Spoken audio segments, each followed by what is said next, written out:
אנחנו בתוך משחק? ברוכים הבאים אל תוך עולם השמיטה. איך יוצאים מפה? למה המדבקות של נועה ויונתן פה?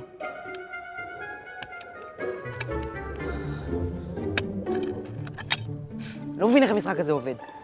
אמרתי לך שאין לנו סיכוי לצאת מכאן.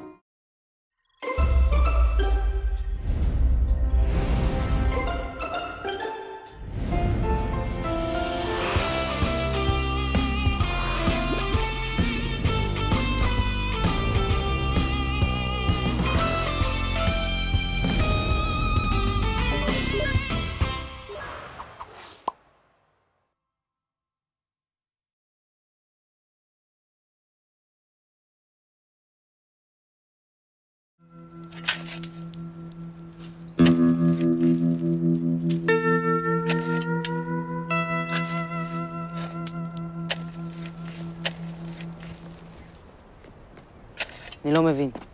כתוב בפסוק, שדך לא תזרע.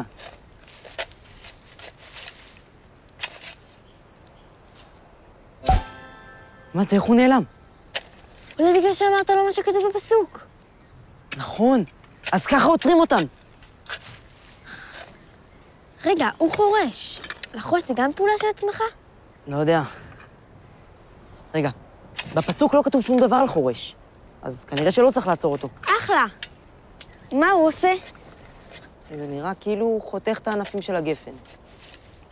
לא תזמור. לזמור זה לחתוך ענפים של גפן. תעצור אותו. רגע, אבל אם לזמור זה בכלל לא מלאכה שעוזרת להצמחת היבול, זה לא עוזר הרי לענבים להיות יותר טובים. אז לא צריך לעצור אותו. מעולה. אז סיימנו את המשימה. זה הקל. כן, עכשיו רק צריך למצוא את פרי הכסף. ואז חוזרים לצימר. יאללה, מהר, תחפשי שמה.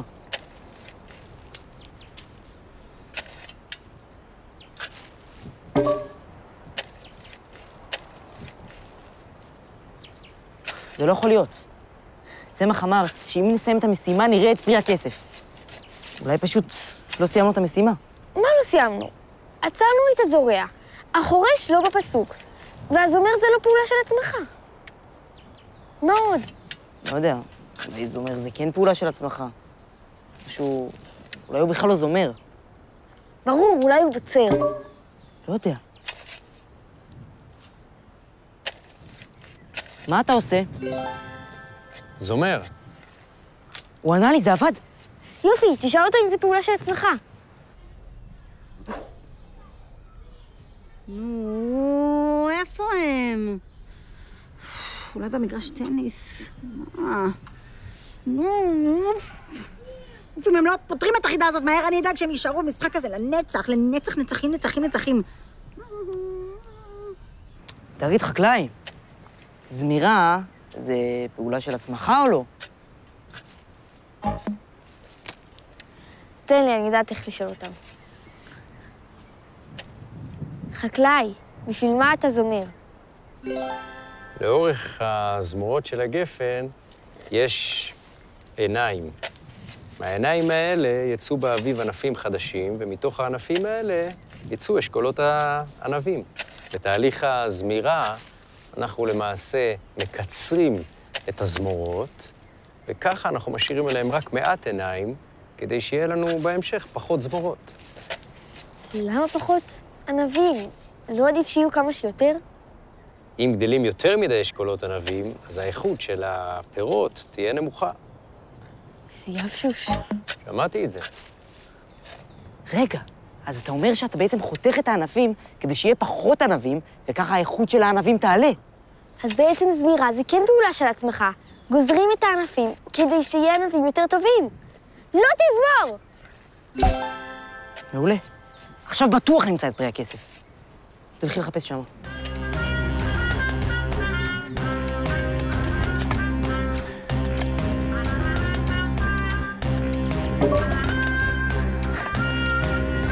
אין לנו עוד הרבה זמן.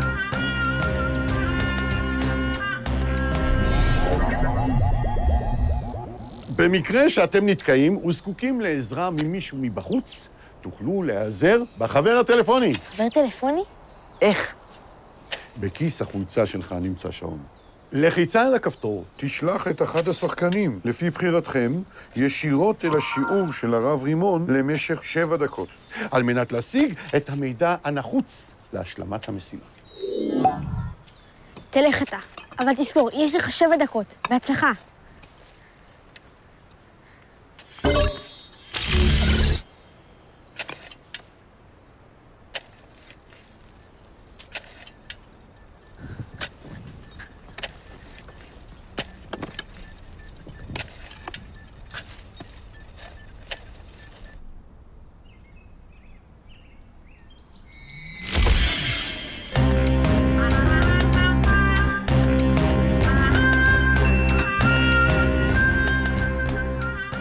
באמת זה נכון שהפסוק בפשט מדבר על שבת. שלום יונתן, איזה יופי שבאת לשיעור. בוא, תצטרף. האמת שאני קצת ממהר, אבל יש לי איזו שאלה קטנה לגבי השמיטה. בשמחה, בוא תשב, תשב.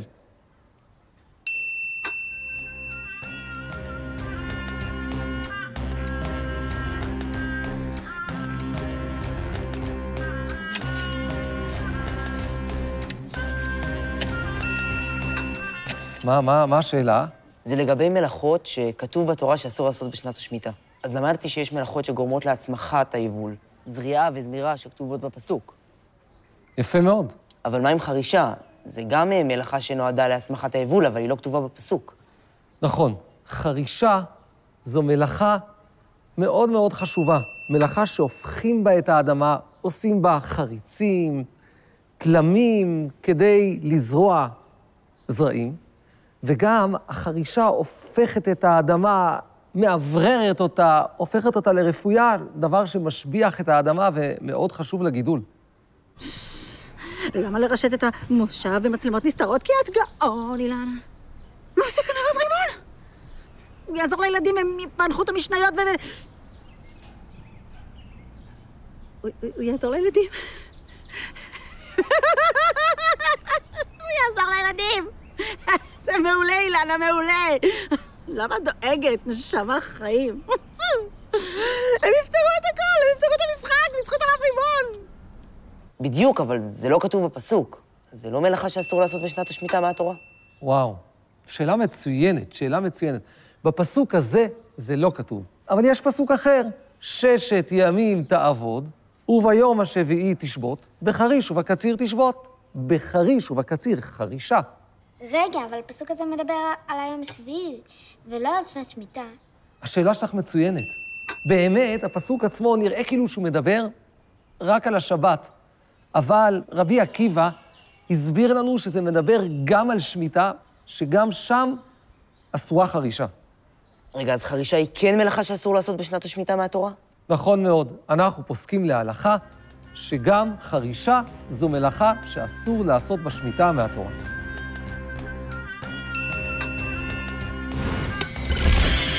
חרישה היא מלאכה אסורה מהתורה, מהר, צריך לעצור אותו. אני יודעת, בחריש ובקציר תשבות. מעולה. הזמן עומד להיגמר. חייבים למצוא את פרי הכסף, מהר.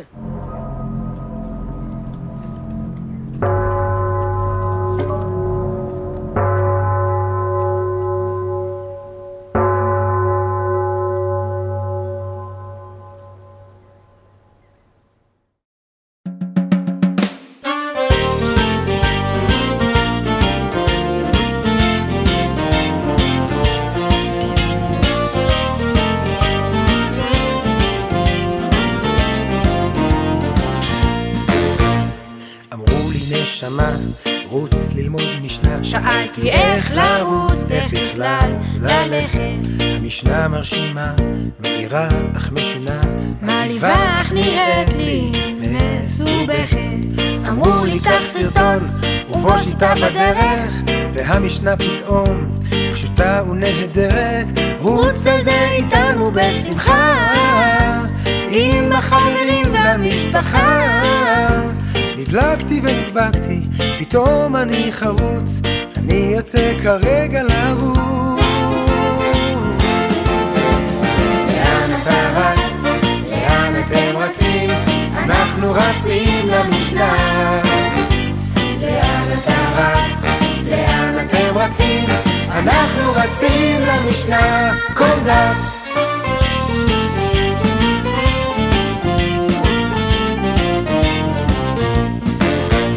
וכיצד לומדים, מחפשים את הדין, וכשהם מוצאים כבר יודעים איך להמשיך בפילוח. הדין תמיד אחרי תיאור המקרה, מצאתם עוד מעט, תוכלו לנוח. עכשיו מוצאים אומר, ולאומר יש טעם, הטעם הוא הסבר, כי אין דינים של סתם, ולבסוף מוצאים את הכותרת, והמשנה בשלמותה נפטרת. איזו מהירות, איזו מהירות, אני יוצא כרגע לרוץ. לאן אתה רץ? לאן אתם רצים? אנחנו רצים